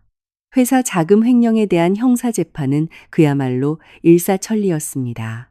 대한민국 최고의 엘리트 변호사 군단으로 구성된 우리 그룹 법무팀은 법정에서 그들의 얄팍한 변명과 변호인의 논리를 가로 단위로 빻아버렸습니다. 재판 결과 횡령을 주도한 고지환에게는 징역 12년, 인사기록 조작의 핵심이었던 강소라에게는 징역 10년이라는 중형이 선고되었습니다. 거기에 더해 법원은 두 사람에게 태경그룹에 끼친 피해액 20억 원을 고스란히 배상하라는 판결을 내렸습니다. 그들이 가지고 있던 깡통 전세금, 할부금 남은 외제차, 명품들을 싹 다 팔아치워도 배상액의 10분의 1도 갚지 못했습니다. 두 사람은 파산 선고를 받았고 감방에서 출소한 후에도 평생을 막노동하며 갚아도 갚지 못할 천문학적인 빚의 사슬에 묶인 채 영원히 지옥 같은 삶을 살게 되었습니다. 며칠 전 유미 실장을 통해 그들이 교도소에서 어떻게 지내고 있는지 짤막한 보고를 받았습니다. 평생 에어컨 빵빵한 사무실에서 잘난 척이나 하던 지환은 무더위와 악취가 진동하는 비좁은 혼거실에서 십수명의 잡범들과 부대끼며 자고 있다고 합니다. 몸은 피골이 상접했고 그 비겁하고 찌질한 성격 탓에 감방 동기들에게 허구한 날 두들겨 맞는 동네북 신세로 전락했다고 하더군요. 그리고 비싼 피부과 시술과 명품, 화장품으로 예쁜 척을 하던 상간녀 강소라는 제대로 씻지도 못하는 수감 생활에 피부가 썩어 들어가고 스트레스로 원형 탈모까지 와서 제 나이보다 20년은 더 늙어 보이는 할머니 꼴이 되었다고 합니다. 철창 안의 지옥 같은 현실이 그녀의 그 높던 콧대를 완전히 뭉개버린 셈이죠. 그 통쾌한 보고를 들으며 나는 피식 웃었고 유미에게 앞으로 내 앞에서 2번 다시 그 쓰레기들의 이름을 꺼내지 말라고 지시했습니다. 그들은 이제 바람에 날아가 버린 먼지 쪼가리일 뿐이니까요. 그로부터 6개월 후 맑고 청명한 늦가을의 햇살이 여의도 태경그룹 본사 꼭대기층 내 거대한 집무실의 통유리 창을 뚫고 쏟아져 내리고 있었습니다. 내 집무실은 아주 넓고 모노톤의 미니멀리즘 인테리어로 꾸며져 있어 권위적이면서도 동시에 아주 우아한 분위기를 자아냈습니다. 내 육중한 책상 뒤로는 바쁘게 돌아가는 서울 도심의 마천루와 한강의 전경이 그림처럼 펼쳐져 있었습니다. 이렇게 까마득히 높은 곳에서 내려다보면 세상 모든 것들이 아주 작게 보입니다.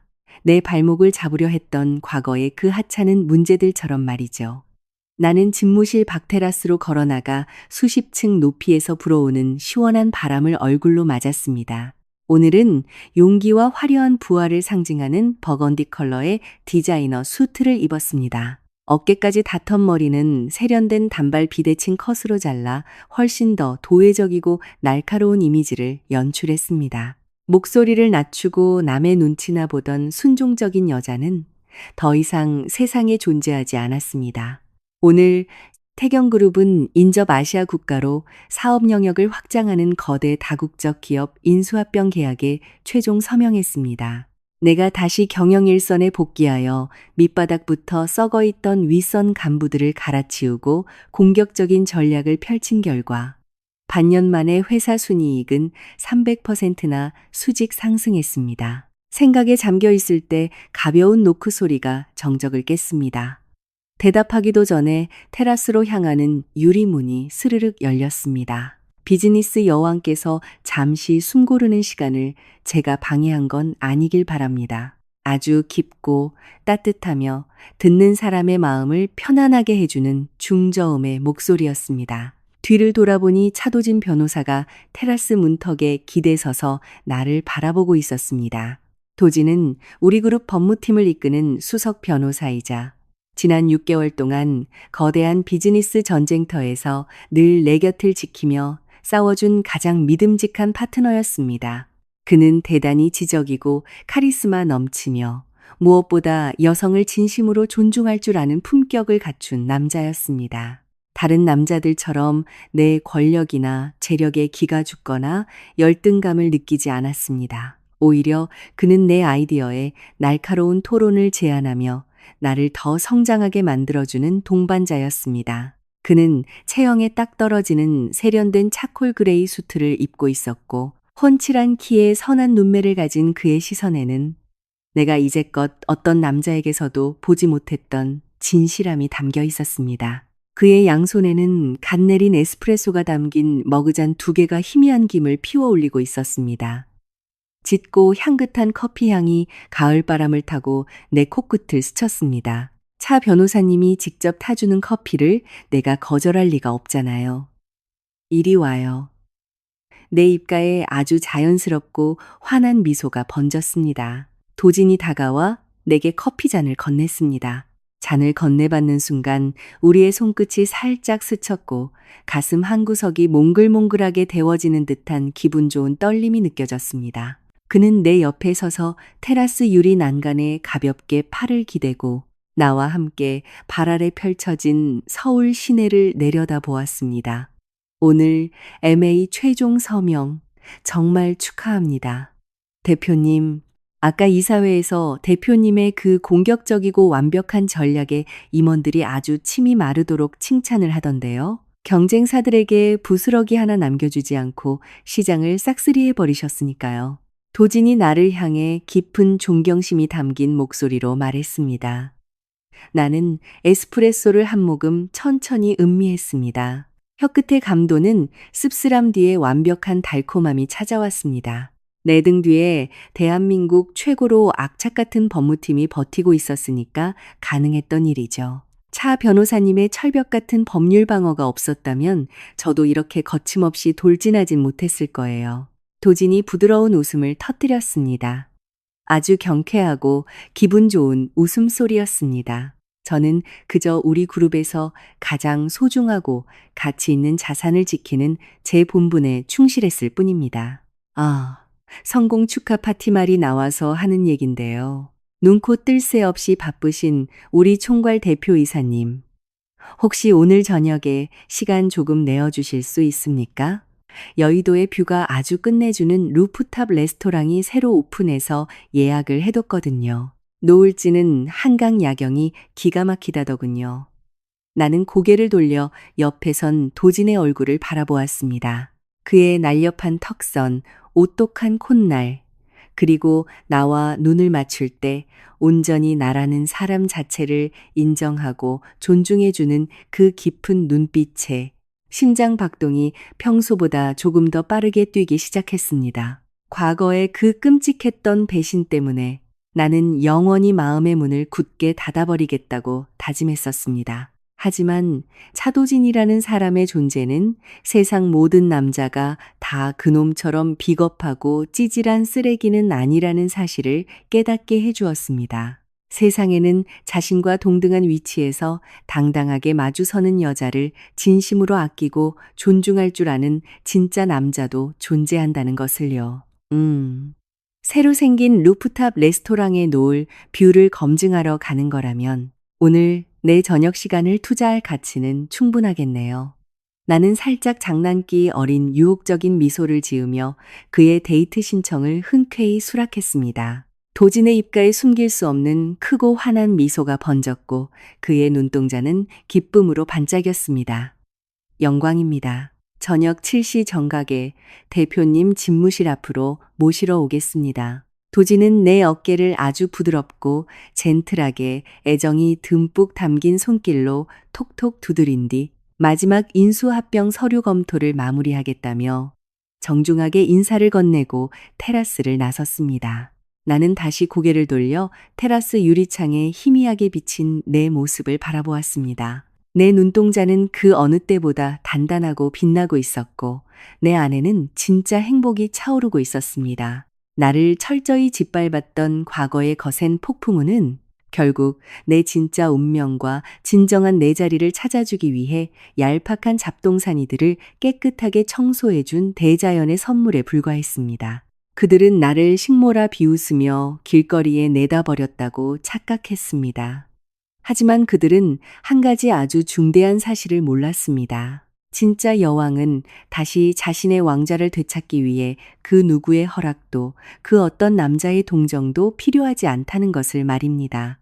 지금 나는 이 거대한 도시의 가장 높은 곳에 우뚝 서서 내 삶의 운전대를 온전히 내 두 손으로 쥐고 있습니다.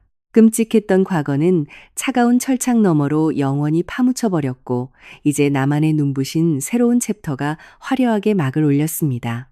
황금빛 성공의 잉크로 써내려가는 이 새로운 이야기 속에는 일의 성취뿐만 아니라 진실하고 완벽한 사랑에 대한 희망도 함께 담겨 있습니다. 그리고 나는 맹세합니다. 이제 두 번 다시는 감히 그 어떤 인간도 내 입가에 번진 이 여유로운 미소를 얕보지 못할 것이라고.